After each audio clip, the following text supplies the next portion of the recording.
মানে করোনা তো হয়ে গেছে তুমি। আমরা মনে বন্ধুর করতে আসি না। আমরা যোদ্ধা করতে আসি না।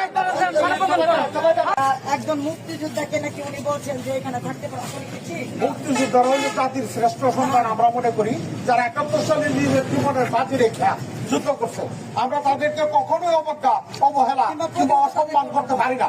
এটা এই অধিকার আমাদের নাই। আজকে আপনারা দাঁড়াচ্ছেন কি? আমরা দাঁড়াচ্ছি তীব্র হত্যার বিচারের প্রতিবাদ করার জন্য, বিচারের জন্য। আমরা বিচারের দাবিতে। তিনি প্রকাশ্যে যে অপমান করতেছে, প্রকাশ্যে অপমান করতেছে, তারা সে হইল বাংলাদেশ এখন নতুন একটা সংগঠন হয়েছে, বাংলাদেশ হিন্দু বৌদ্ধ খ্রিস্টান ঐক্য ফ্রন্ট। হ্যাঁ, তো যাই হোক, ওই নতুন সংগঠন, এই সংগঠন আগে ছিল না, এখন এই সংগঠন হয়েছে। এখন সে হইল এই কার্জন শর্মা, সে হইল এটা সাধারণ সম্পাদক। সেই হিসাবে সে হিন্দু বৌদ্ধ খ্রিস্টান ঐক্য পরিষদের আজকে প্রশাসনিক অনুমতি থাকার পরেও সে বলতেছে এটা স্বৈরাচারের দূষণ, এই সংগঠন আওয়ামী লীগের।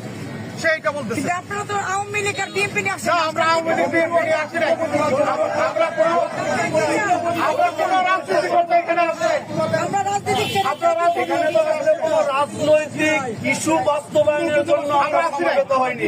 এখানে বিভিন্ন মতবাদের বিভিন্ন রাজনৈতিক দল ছাড়াও সামাজিক সাংস্কৃতিক সংগঠনের ব্যক্তিবর্গ উপস্থিত হয়েছেন, বিভিন্ন স্বেচ্ছাসেবী সংগঠনের ব্যক্তিবর্গ উপস্থিত হয়েছেন।